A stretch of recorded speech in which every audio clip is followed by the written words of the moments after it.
financial literacy, and the human condition. Welcome to Financial Fitness with the Money Doctor, Dr. Francis Rayam. What do you wish women would stop apologizing for? Oh, that is so good. I wish women would stop apologizing for wanting more, for wanting to live how they want. I always say you deserve anything and everything you desire, and don't let anyone tell you different, including yourself. Mm. Hi, it's Frances. I just wanted to take a minute to thank you for watching this video. If you're catching us on YouTube, please help us help others by clicking like, subscribe, and all notifications so you don't miss any videos. And check back for the next video. I think you're going to love it. Thanks again. For more information, you can visit us at hugyourmoney.com. Welcome to Financial Fitness. I'm Jess Tyler, along with the Money Doctor, Dr. Francis Rayam. Hi. Hi, Jess. How are you? I am good. And we have a guest today, and it's going to be an all-woman show. We do have a guest today, and look at these three people on the screen here. So I'm very happy to welcome, after a technical problem we had to reschedule for months, but we're happy to have her here, Ruchi Pinniger. And she's from a company called Watch Her Prosper, which I just love the name of. So welcome, Ruchi. Thank you so much. Excited to be here after all these months. Well, thank you for staying the course and getting here. I could say that you put the she in Ruchi in finance, right? I love that. Maybe you can use that. I'm going to use it. I'll try to. That was fun. So, we're going to talk today a lot about psychology, but also some practical things. And this woman has a lot of things to share with us, and she works largely with women, but both women and men can get something out of this, mostly with small businesses. So, I think that so many women, so many people in general, quietly struggle with making money and managing growth, but still feeling that financial pressure underneath it all, about disorganization, about what should they be doing, why aren't they doing things better, how could they be doing things better, and they don't always have somebody to talk to about it or somebody who can help them weed that stuff out. And I don't think we talk enough about the emotional and structural pressure on entrepreneurs, which is why Ruchi is here today. So Yeah, I love what you said. I love what you said because that's exactly why I started Watch Her Prosper. After so many years on Wall Street as a hedge fund CFO, I left and I was thinking, what am I meant to do next? And I started to really listen to the messages that were coming my way. One of my coaches said, listen to the messages from the universe. You'll start to hear where you're meant to go with this. And I started to hear all of these incredible women that started businesses that had all the money stories. You know what I'm talking about. I'm not good at the numbers. I don't know how to do this. They would ignore. And how do we run a business? How do we manage our lives? This isn't only about a business, right? How do we manage our lives without looking at the numbers, without understanding what's coming in and out? So that's really how Watch Her Prosper was born. yeah, I think, I certainly wanted to know about your own path, and I know that you have a fun story to share with us. But I just want to say that sometimes, and speaking as a woman in business for most of my adult life, sometimes the outside looks successful while the inside is still feeling financially overwhelming. Not that it's not good, but geez, you're just managing so much stuff. So I'm happy that you told us what made you start it. I would ask, what financial struggles were you seeing repeatedly with women in business owners? Well, just that. What financial struggles did you see repeatedly? The biggest thing was that people were potentially doing the practical, tactical side that needed to be done. In particular, when I started, that's what I thought our focus would be. Let me help all of these incredible women manage their businesses. We do their numbers, we meet with them, we give them financial confidence to understand them. But something was missing. What I was seeing was even with the positive habits and the new habits, things were still just going. The money was coming in. We would have these revenue targets. They would start to make more, but they would just spend it. And I started to realize there's something deeper here we need to look at. And that's what I started to do. I started to really become an expert in our money mindset, our subconscious beliefs. And I realized, wow, we are carrying these beliefs with us as from the time we're in the womb until we're 7, 8 years old. We are watching everyone around us, and we're picking up all the habits and forming all of our beliefs. And now, as adults, 95 to 97% of how we be, how we show up every day is based on those subconscious beliefs. So if we have stories we're carrying with us, for example, I have a young woman, we'll call her Mary. Mary goes to the mall with her parents as a young girl. They're going to buy a mattress. So she goes to the arcade, my favorite place as a little girl. I would have been hanging out with her. She goes there, she goes to play her games, and it's time to go. Her parents come over. They say, "Okay, Mary, honey, it's time to go." So Mary finishes up her game. She goes down to pick up her purse, and it's there, but it's empty. Mm. So, boom, right there, Mary forms a belief: I can't be trusted with money because her money was stolen. Mm. And so she carries that with her into her adult life, where, as a business owner, she has made revenue and just spent it. It's impacted her relationship with her husband. She spent thousands of dollars on therapy for money issues. And all of this was really deep rooted in her, that she couldn't trust herself. And that's where we started to work through. Really interesting. I think that's certainly the case for people. What we see all the time is the psychology is what's behind the spending habits, the saving habits, whatever. Um, that makes me wonder about another thing that might be right up your alley. Do you see, do you notice that women underprice themselves in business? So much, so much. Mm. So a lot of women, we think about, you hear this saying, charge what you're worth. Hmm. And when you start to tie what you're charging to how you feel about yourself, how worthy you are, then we get into trouble. That's what I see often. So Mm. what I share with people is really, let's think about the value of what we're providing. What Yeah. is the value? Let's separate that from our worth, because worthiness is another one of those things we carry with us. Like, our worthiness is a lot based on our subconscious. And don't you think that women, I love that we're doing this show about women. We always shy away from this, like, oh, it's Yeah. not okay to exclude men. We're not excluding men, but women are wired differently. I don't think there's any doubt about that. And I think, speaking personally as a woman, it doesn't feel good to me to promote myself. I'm taught to be modest. I'm taught to be, you know, uh, the woman behind the man, even. And that's a really, really old phrase. But that stuff is deep rooted. Whereas a man is like almost boastful. It's almost great to just say, hey, I'm worth a lot. I'm better than that guy.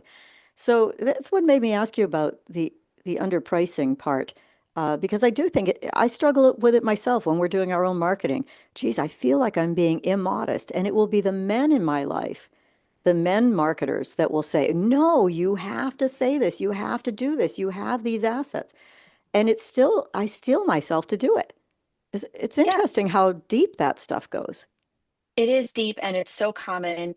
I mean, the other thing really though is a lot of us who are operating businesses, and again, this can be men, women, executives, corporate people, it's really thinking about, what do I need to live my most prosperous life? Like, if you were to actually step back and really just dream up and dream about, how do you want to be living? What are the things that bring you joy?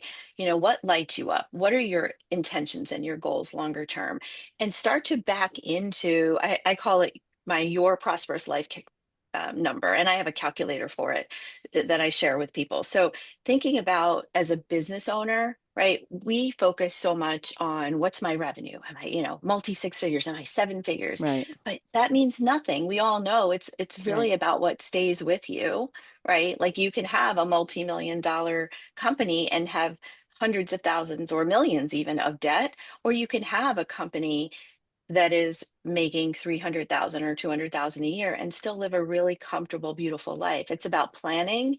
So really allowing ourselves to step back and think about, what's my most prosperous life look like? Let's start with, what are my intentions? What are my goals? What am I bringing in?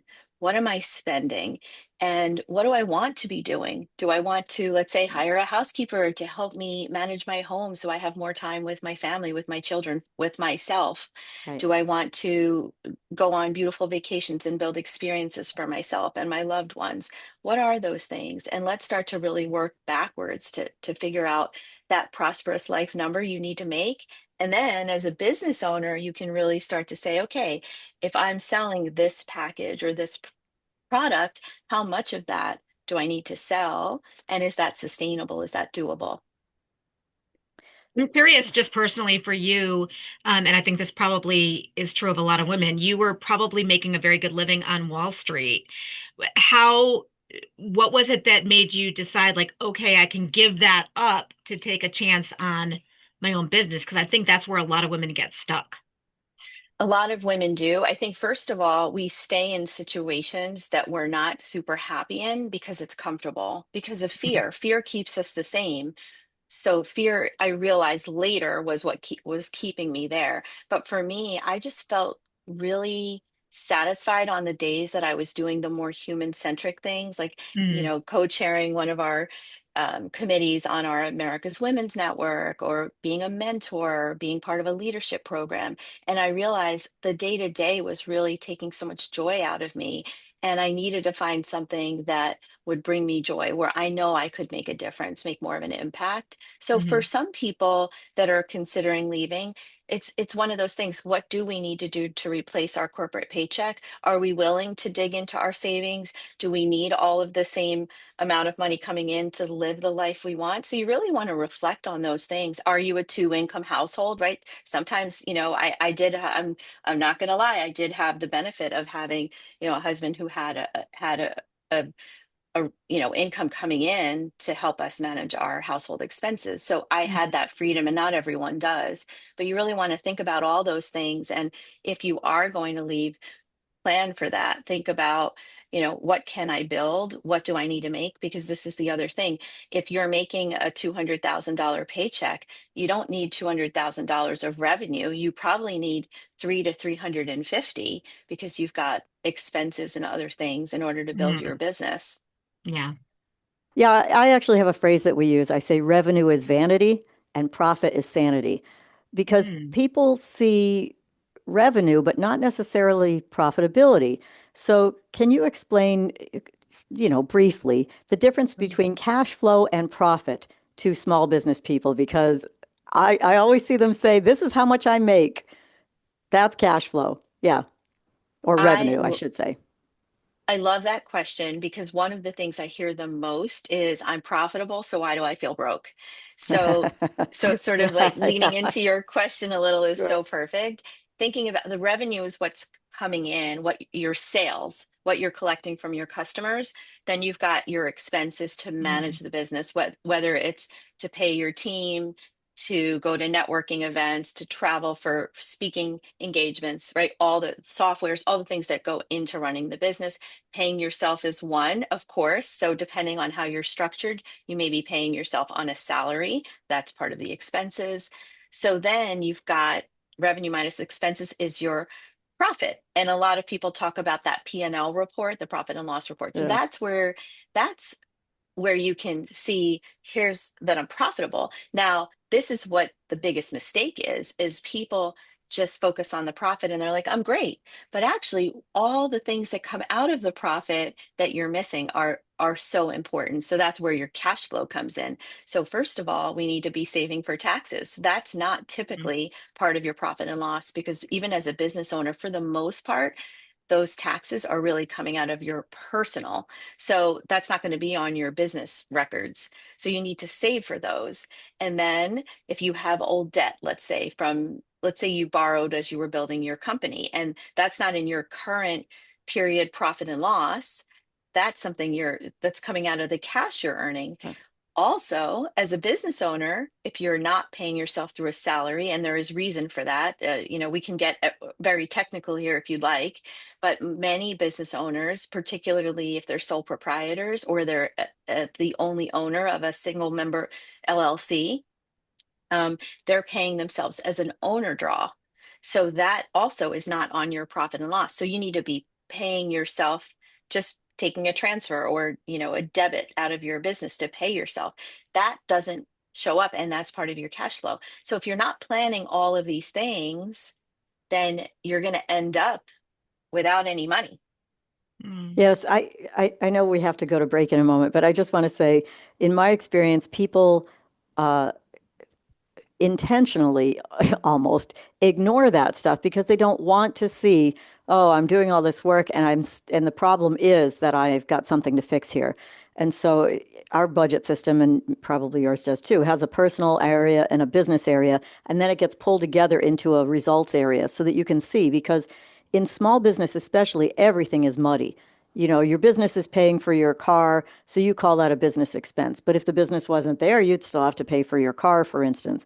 And so people tend to think what they give to their accountant or the IRS in that profit and loss we're talking about is real.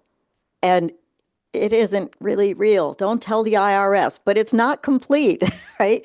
In a small business, left hand, right hand, that's largely what I think causes many small businesses to fail is they just can't sort out the details without a coach. So I think that's really, really useful and a really great point. And I just want to say before we go to break, we will go into some practical things that people can do to move this stuff forward in a great way. But I want to thank you again for being with us, Ruchi, and bringing this information to the table. Yeah. All right. In the meantime, can we get your phone number, Dr. Francis? Oh, sure. It's 413-773-3333. And you can go to hugyourmoney.com. We'll be back with part 2 of Financial Fitness with the Money Doctor, Dr. Francis Ram, as well as Ruchi Pinniger, on the way next. Financial Fitness with the Money Doctor is underwritten by Franklin County Technical School. We build futures. Visit fcts.us or call 413-863-9561. Welcome back to Financial Fitness. I'm Jess Tyler, along with the Money Doctor, Dr. Francis Ram. Hi. Hi, Jess. And we're back with Ruchi Pinniger from Watch Her Prosper.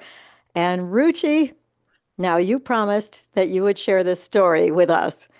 It has to do with an item of clothing in your youth. Will you share your story with us about this?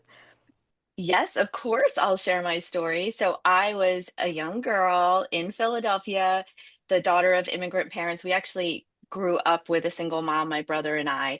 And one of the things I really remember were all of my friends, my classmates with all the designer things. So for me back then, it was the Jordache jeans. I don't know, y'all, I'm probably aging myself. So some of you may have your own version of jeans that weren't Jordache.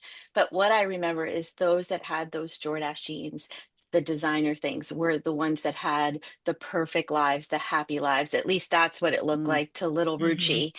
And so I thought, okay, one day I'll be able to afford these things. And fast forward, I'm on Wall Street. I think, oh, I finally made it. Yes, I have this financial success. I'm going to buy myself my designer thing. And that became my Prada bag. And I thought, Mhm. I have this beautiful bag now. Everything's going to change. My life is going to be perfect. And guess what? Nothing. Nothing changed. I had a beautiful bag. I had less money in the bank right. and That nothing changed. changed. Yes. So that was for me when I realized prosperity comes from the inside. Prosperity is an inside job. And so through the work I've done with thousands of women, including myself, I've narrowed down prosperity into a new way of thinking. So most of us think as we talk about kind of financial success, but prosperity is about more than that. It's about well being, it's about spirituality, it's about healthy relationships with people and with money. Those are my 3 pillars of redefining prosperity. And when we embody all of those areas of our life, that's really when we feel most prosperous.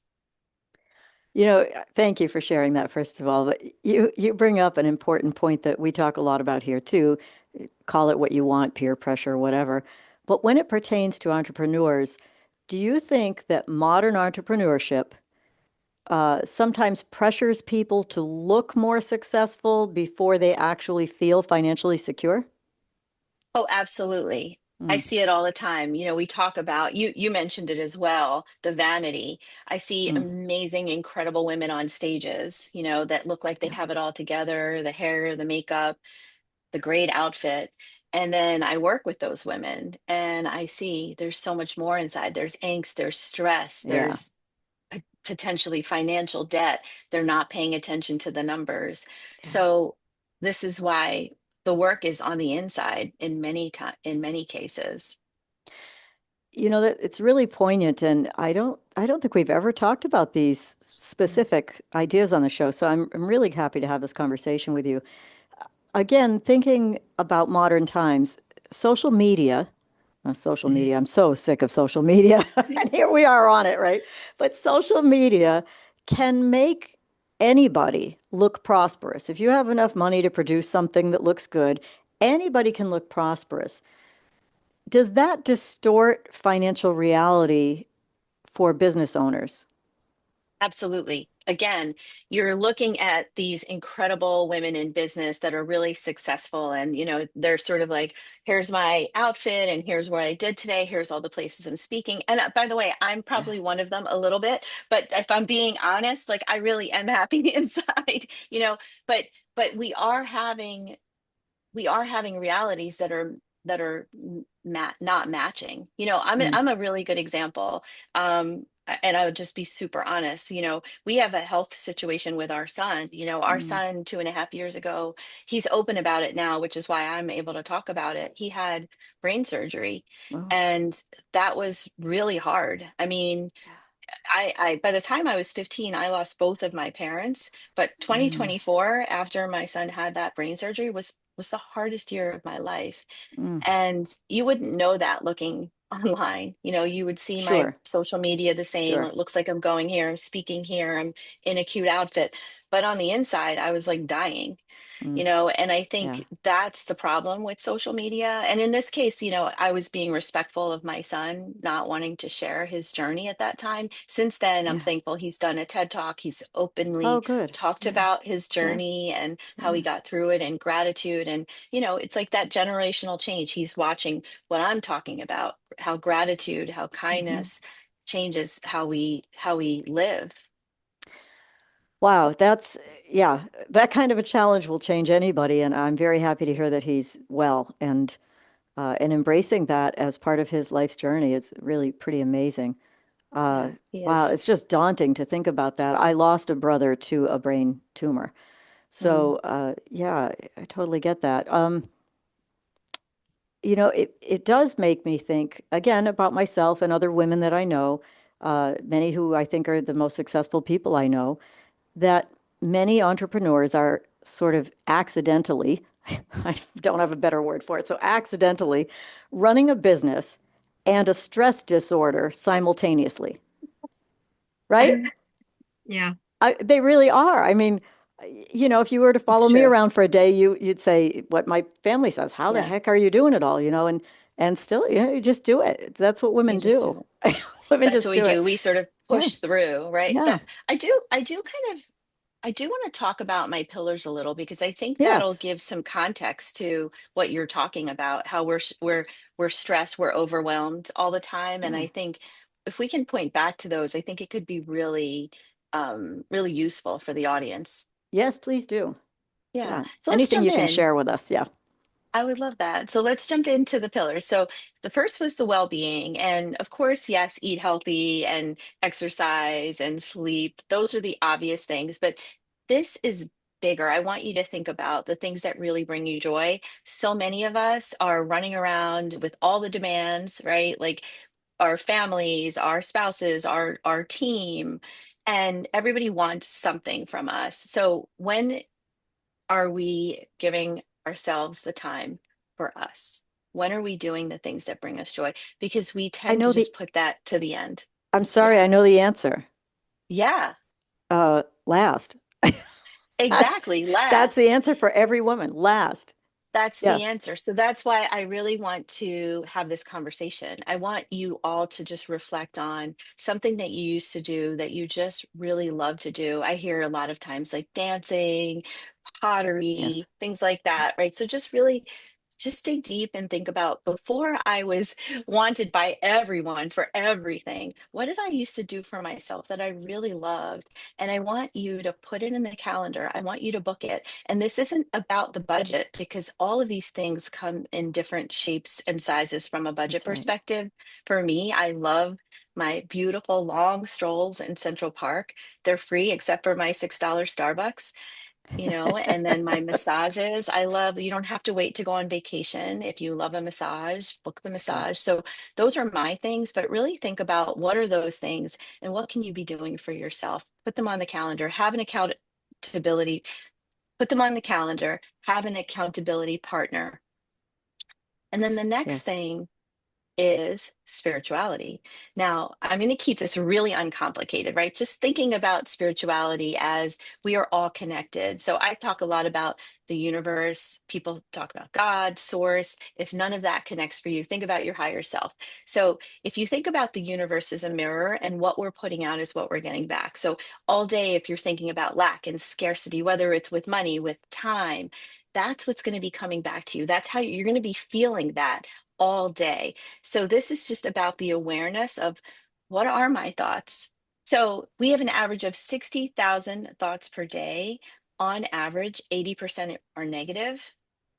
Imagine what would shift if 80% of our thoughts were positive. So I want to bring to the table my RIR method. So this is my trademark tool. It's recognize, interrupt, reframe. So this is something you carry with you. You can start today, start to recognize your thoughts when they're negative, interrupt them, pause, take a breath, and then reframe it with something more positive. What is it you want to be feeling? So if you're thinking, wow, there's never enough money, there's so much debt, okay, just take a breath, take a pause, interrupt, reframe it with something. I'm so grateful for my abundance. There's always enough to pay the bills, and start to feel. The biggest thing is the feeling in the body. What does it feel like when you know money flows easily to you? There's always enough, it's always available. How does that feel? How does that change your lived experience? You start to sort of just feel more ease, more trust, take a deeper breath. And then you start to see the lived experience shift too, because things show up. You start to look more for the things that you are desiring than for the things that you're not desiring. It would be great if we all said, we've taped the $1 million bill to our ceiling, we're going to win the lottery tomorrow. No matter what you visualize, it's especially useful for putting you in a mindset where you allow yourself to do the work, to say, this is how I'm feeling about it. And because I want to perpetuate this good feeling, I have to make something happen. And so I'm going to make a phone call. I'm going to change one thing. I'm going to ask for help. I'm going to do this one thing and see what happens. And then pay attention to the positive feedback you get. Okay, maybe it wasn't perfect, but it was better than where you were. Because just telling yourself that there's always enough money to pay the bills makes you feel better for a moment, but it doesn't change the bills. You have to do both things. And Absolutely. it just happens. I know you won't believe me, folks, but it will happen. Get yourself in a better mindset so that you can do the work. It's akin to a therapist saying, look, you're under this heavy cloud and you can't seem to find your way out by exercising. So we're going to put you on a tiny little dose of an antidepressant or whatever so that you can do the work, so that you can get to a better place. It's the same thing. You're just doing it psychologically. You're fooling your mind into, Mhm. okay, I don't have to apologize for this anymore. I deserve to be healthy financially, physically, mentally. And so I'm going to go about doing that. And when people knock me down, when I get negative feedback, I'm going to isolate from that as much as I can. And I really believe in that sort of stuff. I'm living proof of it. But you got to do the work. What do you wish women would stop apologizing for? Oh, that is so good. I wish women would stop apologizing for wanting more, for Ah, wanting to live how they want. I always say you deserve anything and everything you desire, and don't let anyone tell you different, including yourself. mm. Ruchi Pinniger from Watch Her Prosper, thank you so much for helping to take some of the mystery and the shame out of money conversations. And I hope we can continue this. How do people reach you? So you can follow me on Instagram. I'm at Watch Her Prosper. You can DM me. I'm in the DMs if you have questions, if you want to connect. Watchherprosper.com. Can learn more about the work that we do and connect with me there as well. Great, thank And you you. can go to hugyourmoney.com for Dr. Francis Ram, but we want to get your phone number as well. Sure, it's 413-773-3333. All right, we'll have more financial fitness with the Money Doctor coming up next week. Thank you so much, both of you. Thank you, Jess. Thank you so much.